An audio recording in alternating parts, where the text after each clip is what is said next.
Hi, this is Dr. Bonnie Brock, registered dietitian and doctor of naturopathic medicine at A New Leaf Natural Medicine. And I wanted to make a video about lifeboats today. And I'm going to be honest. This is the first video I've ever posted for my business, and I wanted it to be perfect. I wanted a super awesome backdrop, and I wanted my hair to behave, and I wanted everything I said to be witty and intelligent. And I failed miserably because I've been at this for 3 hours and I've tried 100 times and still don't have a video. So I put my equipment away and I said to myself, that's it. I'm just not going to make videos. I guess I'm just not good at videos. That didn't really feel good to me because the reason I'm making this video isn't to make a perfect video. It's just to maybe connect with somebody and offer some comfort or some knowledge or inspire them to make an appointment. So I took my phone out and I put it on, and now I'm talking to it, and this is the video. This is going to be the first video that I post for my business, imperfections and all. And I'm aware there are many. And it's going to be about lifeboats. So when I talk about lifeboats, I'm talking about coping mechanisms. That's my analogy for coping mechanisms.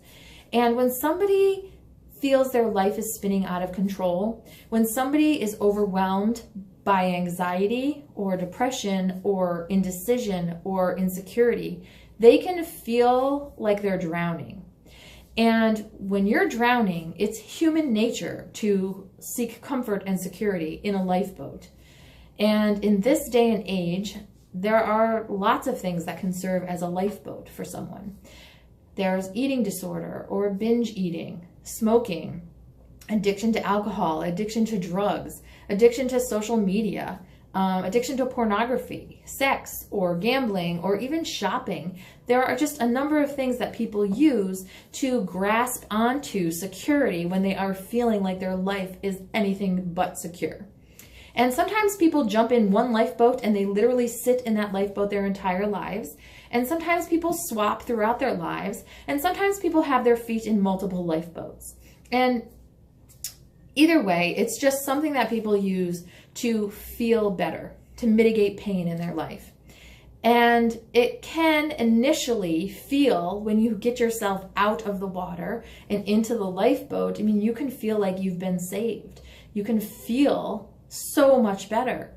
And eventually, though, you realize that just floating around in this addiction, floating around in this coping, is not really living. You become your addiction and you become your coping mechanism, and that's really what your life is about, and that's really not everything you've probably hoped for. In this analogy, we're going to use the shore as a truly self-actualized life. Like, that is what we are striving for. A life full of connection and love and relationships and prosperity and success and self-acceptance and feelings of self-worth and confidence. That's what's for you on shore. And sometimes people realize that, okay, I got to get myself out of this lifeboat and I've got to get myself to shore. And how do I do that? And unfortunately, the only way to do that is to jump back in the water. And that can be terrifying for people because that water can be cold and scary. I mean, that's being in that water, and drowning in that water is what got you in the lifeboat to begin with. So sometimes people need help with that. In addition, between you, your lifeboat, and shore, there are about 100 more lifeboats. And it is so, so hard to resist the urge to just jump into another lifeboat. You've maybe experienced this in your own life, or you know somebody who has, say, tried to stop smoking and just jumped into the lifeboat of overeating and then gained 60 pounds. Or somebody who has tried to, give up using drugs and alcohol and then just ends up addicted to social media or some other thing. So it can be really difficult to swim past all of those other lifeboats in order to get yourself to shore. And people need help doing that. And so that's what I try to do. I try to talk to people. I try to understand what got them in the lifeboat in the first place. I try to offer any assistance I can through naturopathic medicine or nutrition. Sometimes I work with other practitioners like behavioral health therapists or other physicians to help people navigate those cold, scary waters to shore. Because once you get to shore, then you understand that that's what your life is supposed to be about. And it can happen. It can happen with a lot of hard work and a lot of help and a little bit of luck.